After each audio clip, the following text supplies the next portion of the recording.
Joel 2, 18 a 32. Então o Senhor teve compaixão do seu povo e com zelo guardou a sua terra. Vamos lá, gente.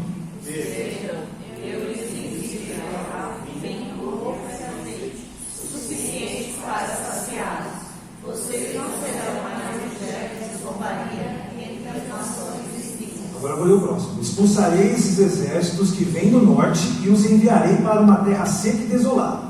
Os que estão na vanguarda serão empurrados para o mar Morto, e os que estão na retaguarda para o mar Mediterrâneo. O mau cheiro dos corpos em decomposição se espalhará sobre a terra. Certamente o Senhor tem feito grandes coisas.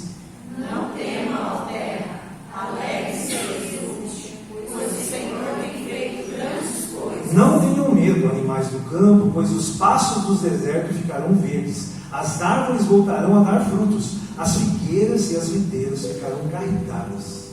Alegre-se, vocês, jardim de Sião, exultem no Senhor seu Deus, pois Ele envia as chuvas na medida certa, as chuvas de outono voltarão a cair, e também as chuvas de primavera. As eiras voltarão a se encher de trigo, e os tanques de prensar transbordarão vinho novo e azeite. Eu lhes devolverei o que perderam por causa dos gafanhotos, migradores, dos salgadores, dos destruidores e dos cortadores. Enviei esse grande exército devastador contra vocês. Vocês voltarão a ter alimento até se saciarem e louvarão o Senhor seu Deus, que realiza esses milagres em seu favor. Nunca mais meu povo será envergonhado. Então vocês saberão que eu sou o meio de Israel, que sou o Senhor seu Deus, e não há nenhum outro. Nunca mais meu povo será envergonhado. Então, depois que eu tiver feito essas coisas, derramarei o meu espírito sobre todo tipo de pessoa. Seus filhos e suas filhas profetizarão, os velhos terão sonhos e os jovens terão visões. Naqueles dias derramarei meu espírito até mesmo sobre os servos e servas. Farei maravilhas nos céus e na terra, sangue e fogo, e colunas de fumaça. O sol se escurecerá, a lua se tornará vermelha como sangue, antes que chegue o grande e terrível dia do Senhor. Mas todo aquele que invocar o nome do Senhor será salvo, pois alguns do monte Sião de Jerusalém escaparão, como o Senhor prometeu, serão entre os sobreviventes que o Senhor chamou. Senhor, obrigado porque o Senhor é o Deus da esperança. Obrigado porque a nossa esperança está em Cristo e não é só para este mundo, a nossa esperança é eterna. Obrigado porque as tuas promessas se cumprem, porque o Senhor é um Deus de promessas. O Senhor é um Deus que tudo que o Senhor falou, desde a eternidade, ou se cumpriu, está se cumprindo ou irá se cumprir. Nós cremos que o Senhor é o único Deus, o Deus de Isaac e de Abraão, de Isaac e de Jacó. Esse é o nosso Deus. Nós declaramos essas verdades em nome de Jesus. Amém e amém. Nossa esperança faz desertos florescerem. Meus irmãos, o livro de Joel, na verdade, o tema central do livro, ele está falando sobre arrependimento e obediência. É um livro curto, é um profeta menor. Não é porque ele é menos importante, tá? Tem profetas menores e profetas maiores, mas é porque ele escreveu menos e escreveu mais. Isaías tem um livro de 66 capítulos, né? Enquanto Joel tem 3. São livros pequenos, né? Então, um profeta menor. E para alcançar uma vida abençoada e plena no Espírito Santo, você precisa então se arrepender e ser obediente. Esse é o resumo de Joel. Se você se arrepender e ser obediente, você vai ser próspero. É isso que eles estão falando aqui, né? E esse texto que nós temos hoje, eu tenho lembrado sobre isso nas células, aqui na igreja.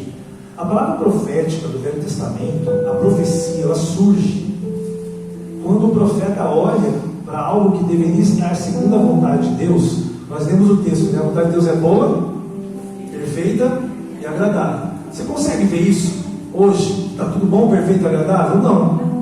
O profeta do Velho Testamento, ele olhava para o povo de Israel, o povo de Israel, olhava para ele e via, não está como o Senhor gostaria que estivesse.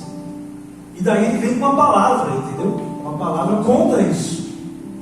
Por quê? Porque o povo de Israel deveria ser a luz para as nações, amém, gente? O povo de Israel deveria ser um modelo para as nações.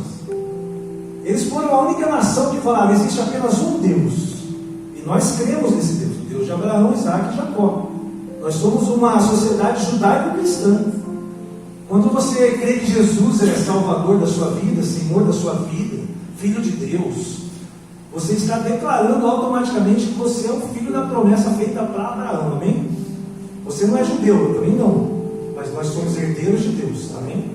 Então você é judaico-cristão. Você tem que entender o Velho Testamento para você se situar em Jesus como cristão, porque o Evangelho foi pregado para as nações: Grécia, Itália, Espanha, Brasil, Estados Unidos. Deus, ele falou para Abraão: Abraão, você vai ser bênção para todas as nações. Deus não cumpriu a promessa dele? Nós somos abençoados, Deus nunca falha, amém? Deus nunca falha. A promessa dele é perfeita, o plano dele é eterno. Nós não conseguimos entender, mas Deus está no controle, pluralista de tudo. E a realidade que perseguia os israelitas era totalmente diferente do que Deus queria. Em vez de eles só adorarem a Deus, que eles disseram, né? Falaram assim: nós dizemos que só tem um Deus, e eu tenho meu altar de Baal, faço meu trabalhinho na sexta-noite, vou na cachoeira. Olha só que situação que nada a ver, né? Você está indo contra o que você prega. O que eles tinham que fazer também? Que Deus falou para ele: olha, o povo de Israel, você, dentro dessa profecia de esperança, eles deveriam ser uma luz para as nações. As pessoas olharem e falarem: vejam quão grande é o Deus de Israel. Mas eles não conseguiam fazer isso. Eles se misturavam, eles tinham os mesmos costumes. E esse era o grande problema. Então Joel foi um dos profetas que olhou e falou: não está legal. E sabe o que Deus fez? Mandou uma praga de gafanhotos. Essa é a história que vocês viram aí, o migrador, cortador. Um enxame de gafanhoto come em um dia, o que 40 mil pessoas comem em um ano. Então, uma sociedade agrícola, que era o caso, né, de praticamente 3 mil anos atrás, 2.800 anos atrás, para uma sociedade agrícola, o que representava uma praga dessa? Desolação total, falta de comida. Tudo que eles faziam naquela época era plantar para colher. Então, é a mesma coisa de uma bomba atômica cair no país hoje, acabar todas as fábricas, tudo. Quando a plantação, né, quando a colheita era ruim, a nação estava de mal a pior. E o que Deus fazia? Se o povo obedecia, a colheita era grande. Se o povo desobedecia, a colheita ia lá embaixo. Ele mandou os gafanhotos. Muitas vezes na vida do povo de Deus, Deus manda provações para que você não se afaste dele. Isso quer dizer, se você se manter perto de Deus, você não vai sofrer por privações vindas de Deus. Pode até acontecer, porque Jó é um exemplo desse. Pastor, então Jó é um exemplo de que coisas ruins acontecem também com pessoas boas. Mas eu quero dizer que muitas vezes nós colhemos o que nós plantamos. Não adianta você passar a responsabilidade para Deus, porque Deus é como você é com seu filho. Se o seu filho faz uma coisa errada, você vai privá-lo de alguma coisa. Se seu filho está usando mal o celular, você, como um pai e uma mãe, vai tirar o celular dele, porque ele não está sabendo usar. Assim é o nosso Deus, o nosso Pai. Ele olha para a nação dele e priva ele de coisas, porque eu dou a colheita e eles agradecem a Baal. Esquece que eu sou o único verdadeiro Deus. Assim nasce a profecia. Joel olha para aquele povo e fala: vai dar ruim. Isso que vocês estão vivendo vai dar ruim. A profecia é um alerta. Cuidado, Deus vai agir. Muda. Por quê? Você pode se arrepender. Sabe por quê, meus irmãos e minhas irmãs? Nosso Deus, Ele é compassivo. Ele é tardio em ficar irado. Nosso Deus é um Deus de amor. Mas Ele tem o seu tempo. Ele é eterno. Ele não tolera que a gente insista em fazer aquilo que desagrada a Ele. Porque nós somos o seu povo. Ele olha para Israel. Só que no meio disso a palavra profética olha para algo. E o profeta, ele começa a sentir uma esperança. Ele fala: tudo bem, não está legal, mas um dia Deus vai derramar o Espírito dele sobre a terra. Amém? Olha o que Joel vê. Joel era um homem, um profeta cheio do Espírito Santo. O nome dele quer dizer Yahvé El, ou o Senhor é Deus, né? Joel é Yoel, né? Yahvé, e todo final El aponta para Deus. Então o nome Joel quer dizer o Senhor é Deus. Esse homem se levanta cheio do Espírito Santo. Naquela época, no Velho Testamento, o Espírito Santo enchia a vida de uma pessoa. Ungia o rei Saul, o Espírito Santo estava sobre ele. Quando ungiu o rei Davi, o que aconteceu com o Espírito Santo? Foi para Davi. E ainda o que é pior, né? Diz a Bíblia que o rei Saul acabou sendo possesso por um espírito do mal. Mas Joel, ele vê a esperança de um dia que todos nós seríamos cheios do Espírito Santo como ele estava. Amém, gente? Sabe o que foi que ele viu? Ele viu Pentecostes. 10 dias depois que Jesus ressuscitou, quando a igreja, línguas de fogo, caíram sobre as crianças, caíram sobre os escravos, todos ficaram cheios do Espírito Santo. Você e eu temos tanto poder quanto Joel. A nossa palavra é tão poderosa quanto Joel, porque o mesmo Espírito que estava sobre ele era o Espírito que estava sobre Jesus. E Jesus chegou para os seus apóstolos e soprou: recebam o Espírito Santo de Deus. Você crê nisso? Que dentro de você existe uma fonte a jorrar, existe um vento impetuoso dentro de você. Olha que maravilha. Você está devagar, mas você dá uma acelerada. Entendeu? O Espírito Santo é dínamos. O Espírito Santo de Deus é poder. E esse homem vê naquela visão horrível de distância de Deus, ele vê que nós, como seres humanos, ninguém será a solução, só Jesus. Amém, gente? Essa é a palavra profética. É isso que as pessoas veem, né?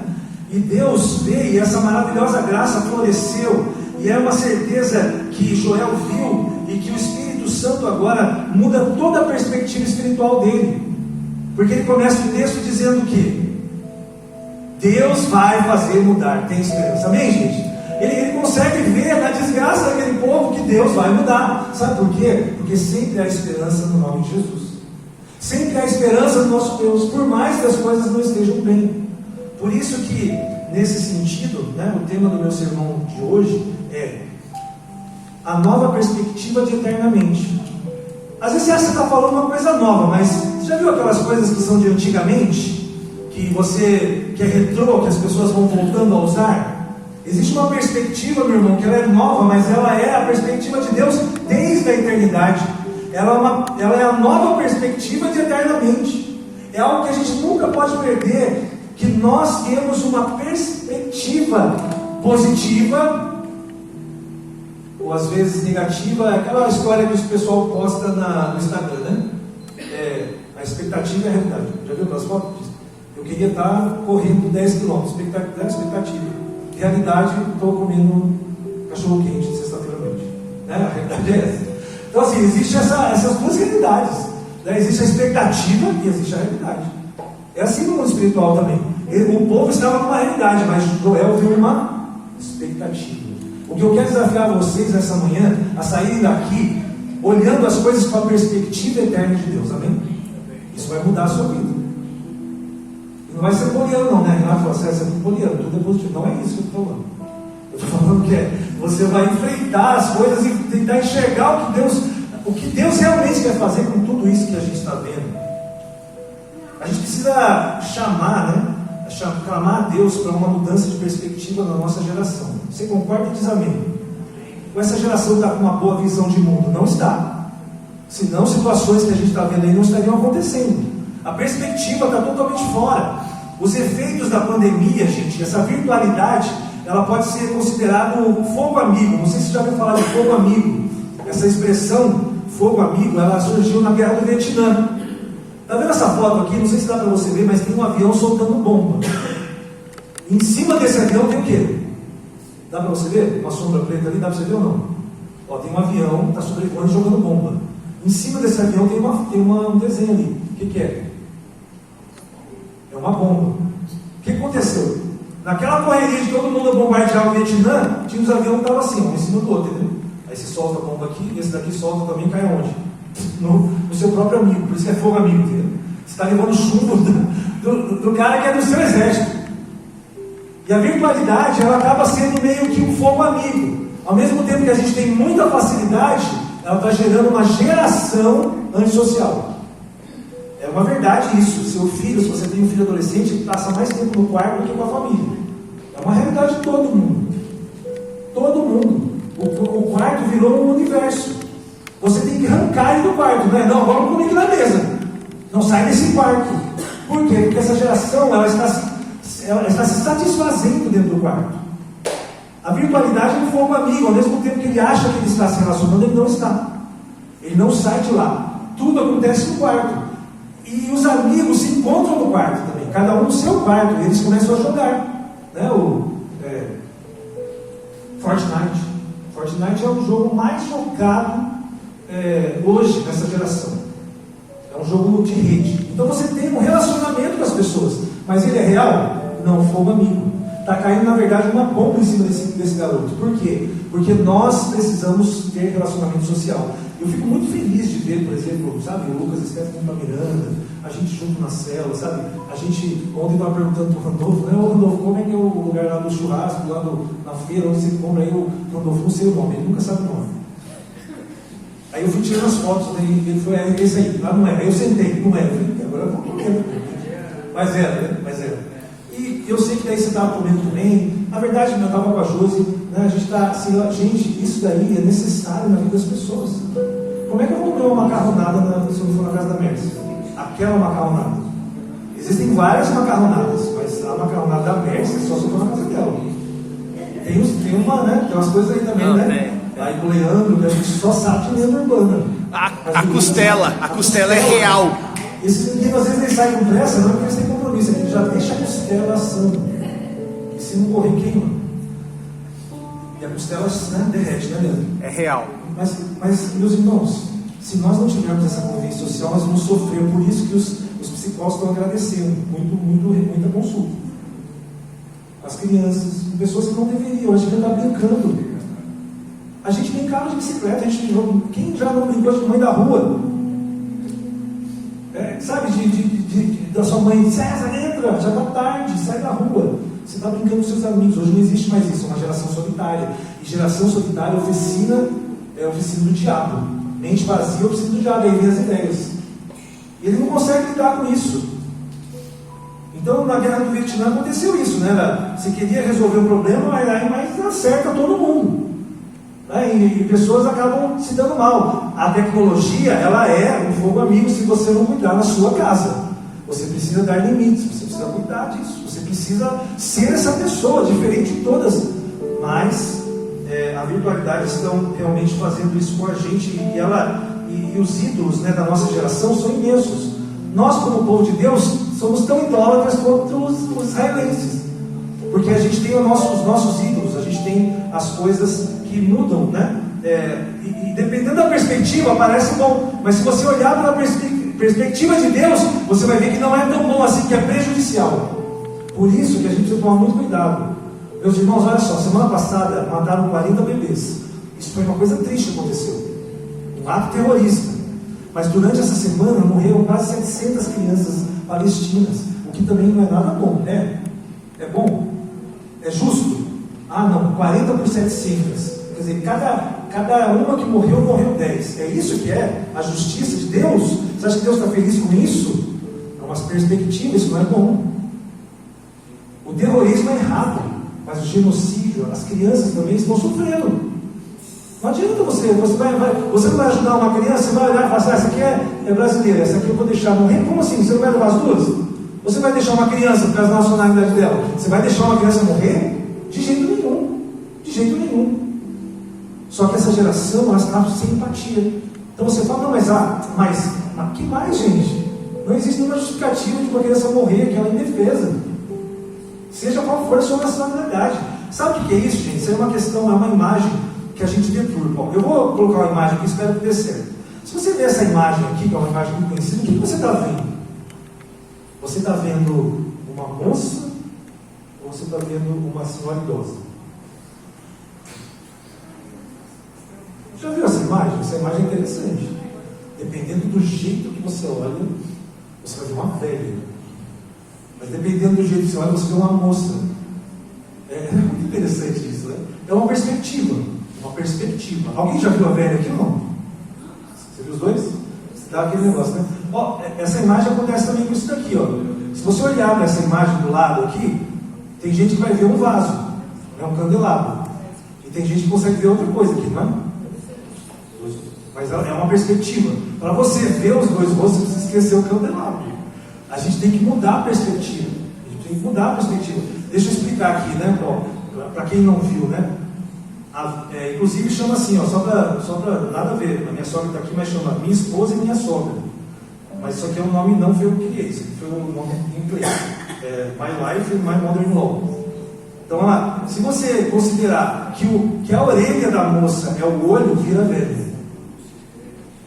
Então, que legal? Se você olhar o nariz, mas se você, em vez de nariz ou boca, você olhar um colar, você vê a outra imagem. É muito legal, você consegue. Por quê? Isso é uma perspectiva.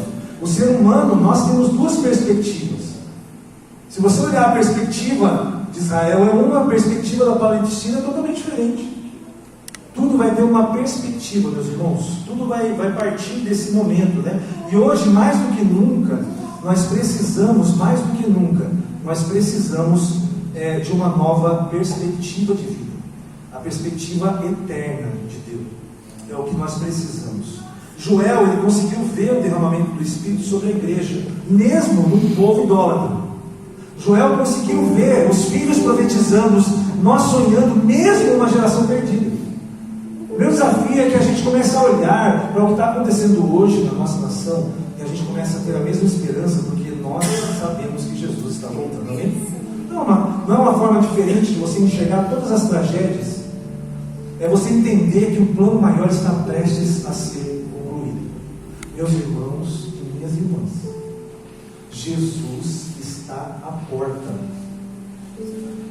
Cuide dos seus familiares. Fale de Jesus para os seus queridos. Se a gente olhar com esperança em Jesus, todos viveremos eternamente com Deus. Mas aqueles que não tiverem Jesus vão passar a eternidade no inferno. A gente precisa orar pelos nossos parentes, orar pelos nossos amigos. A gente precisa falar de Jesus. A gente precisa ser a voz profética da nossa geração. Por mais que as pessoas vejam tragédia, nós temos que ver a esperança vencendo tudo isso. Amém? Sabe, estavam matando crianças, né, nas escolas. Você viu que foi uma enchente, né? Sabe o que vai acontecer nas escolas nesses próximos meses e anos? Um avivamento nas escolas. Quando uma escola pública permite que um pastor vá lá e a gente vai falar de evangelho para aquelas crianças ali, tenha certeza que vai ter um avivamento nas escolas. Sabe o que o inimigo faz? Quer matar as crianças. Quer fazer mal nessa geração. Mas você e eu temos uma perspectiva eterna, que tudo está sob o controle de Deus. Não te dá esperança isso? Para mim, me dá esperança de cada vez servir mais, Cleber. Cada vez correr mais com isso daí. Olha para o Benjamin. Benjamin é essa geração.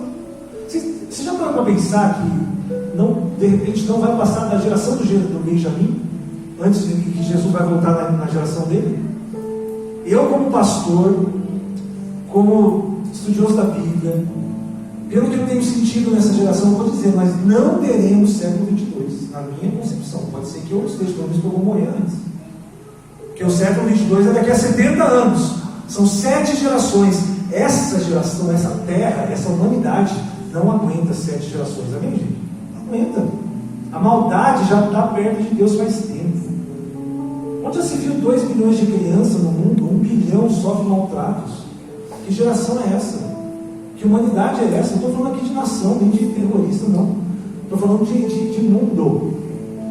Tem criança morrendo no mundo. Metade das crianças no mundo sofrem violência. Aí o que as pessoas fazem? Por que eu vou ter filho numa situação dessa? Muito difícil. Quantos filhos sofrem situações difíceis mesmo? Que a gente vê as coisas acontecendo. Mas o que Deus fala no versículo 18? Então o Senhor teve compaixão do seu povo e com zelo guardou a sua terra. Amém, gente? Você serve um Deus compassivo. Clame a Ele. Seja o Joel, seja a Joel desse tempo. De clamar a Deus para que a gente possa ver essa geração salva. Sabe, essa geração servindo a Jesus? A nossa cidade entregue a Jesus Cristo. Você crê nisso? Que Campo Grande pode ser uma cidade onde o nome de Jesus será honrado dentro de toda a nossa nação? Eu creio nisso. Esse texto diz que se nós tivermos fé, nós veremos acontecer. O que o povo queria mesmo era que a praga de gafanhoto passasse. É isso que eles queriam, entendeu, Deus? já que tinha uma praga de gafanhoto, eles queriam isso. Só que Joel não viu o fim da praga, Joel viu o Espírito Santo sendo derramado 3.000 anos depois. Mas só que Deus parou a praga de gafanhotos. Se você e eu tivermos essa perspectiva na volta de Cristo, Deus vai mudar a realidade da nossa vida hoje. Amém? A gente precisa ser essa geração que clama, que ora, a geração que é a voz do deserto. Joel falou, eu não sei porquê, mas eu estou ouvindo uma voz que clama no deserto. Ele viu João Batista dizendo, arrependam-se, porque é nascido o Salvador. Nós podemos dizer, arrependam-se, sabe? Olhem para as pessoas, porque Jesus está à porta. É a mesma mensagem, meus irmãos. Arrependimento e obediência. Se nós não nos arrependermos como igreja, a nossa cidade não vai ser curada. A nossa cidade não vai voltar atrás. Eu estou indo para o final. Deus, né, ele na verdade, a disciplina divina sobre o seu povo infiel era colheitas escassas. Mas quando Joel viu Jesus, viu o Espírito Santo ser derramado, Deus teve compaixão do seu povo. Porque ele fala, não é esse povo, é o meu filho. Amém, gente? Sabe o que Deus está falando, Kleber? Não olhe para essa nação, para o que está acontecendo. Olha para Jesus e Deus vai ser misericordioso com a nossa nação hoje. Deus vai ser misericordioso com a sua família hoje. Se você olhar para Cristo, Ele vai mudar a sua história hoje. É assim que Deus usa. Nosso Deus, Ele é compassivo, tardio em irar-se. Não porque simplesmente muda facilmente de ideia, porque Deus não muda. É que Deus olha com misericórdia. Ele olha, o que é misericórdia? A miséria do córdia, do coração. Deus olha, Ele vê a miséria humana. E Ele se comove por isso. E move porque Ele já deu a solução. Jesus já morreu na cruz. E a cruz de Cristo faz parte da eternidade. Jesus foi crucificado desde a fundação de todas as coisas. Para Deus tudo já aconteceu. Por isso Ele tem misericórdia de nós hoje. Amém? Você entende que a sua oração hoje, pela volta de Jesus, traz misericórdia para a nossa nação hoje? Se você orar para que Jesus volte, Deus, Ele vai se alegrar, Ele vai ter misericórdia. Essa guerra pode parar, se nós clamarmos pela volta de Jesus. Deus vai falar, não, Jesus é que vai resolver, mas agora eu vou abençoar, vou ser compassivo. Eu quero tanto crer que nós estamos indo para esse plano perfeito de Deus, e que tudo que foi construído vai acontecer. Olha só o que eu queria que a gente pudesse dizer, sabe? Para mim e para você, essa verdade. Eu queria que a gente acreditasse, que é o que Joel falou no final do texto, né? Sabe quando ele fala que as eiras, né, vai tudo transbordar, sabe que o deserto vai ser florido? Sabe o que eu quero crer que vai acontecer em Campo Grande? Se você crê, você fala amém, beleza? É assim, ó. Eu creio num Campo Grande, que Campo Grande será um grande campo para a prosperidade. Amém? Eu creio que Campo Grande vai ocupar um lugar de honra em todo o nosso país. Eu acredito nisso, pelo que Deus falou para Joel. Eu creio também que Deus vai realizar grandes coisas aqui no nosso meio, de maneira que todos ficarão alegres. Você crê nisso? Que Deus vai fazer coisas aqui que a gente vai se alegrar. Poxa, Campo Grande está me dando alegria no coração. Olha que maravilha. É isso que aconteceu lá. Mesmo 800 anos antes de Jesus e o Espírito Santo ser derramado. Tudo vai ter alegria. Um sentimento de felicidade de quem vive aqui. Amém? Você quer se sentir feliz na sua cidade, né? Olha outra coisa que pelo texto a gente pode declarar: a nossa cidade será um lugar seguro e não teremos medo de nada. Amém? Acho que está precisando, a gente precisa orar para isso, hein? De ver essa cidade desse jeito. Nossos campos serão verdes e produtivos. Amém? Essa é a esperança. Campo Grande vai ser exaltada no Senhor, vai se exaltar no Senhor, ou seja, o nome do Senhor vai ser exaltado nesta cidade. Sobre essa perspectiva, a gente deve preparar, sabe para quê, Mércia? Para as chuvas de primavera. Na primavera, geralmente não tem muita chuva, mas é bom quando chove, não é? Não é bom quando chove? A gente está numa expectativa. Quem aqui não pensou, pelo menos na semana que passou, acho que vai chover?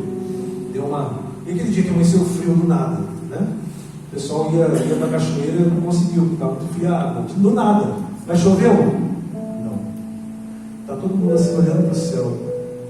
A gente precisa de chuva de primavera. E o que Deus está dizendo é que Ele quer dar chuva de bênçãos de primavera na sua vida. Ele quer que você entenda que o seu deserto está terminando, vai passar, que ele vai florescer, a sua esperança vai florescer os desertos da sua vida. E não vai ser quando Jesus voltar, vai ser agora, porque você crê nisso, amém? Você crê que essas verdades são verdades na sua, Deus ele é compassivo, então tenha certeza, a esperança vai fazer esse deserto florescer.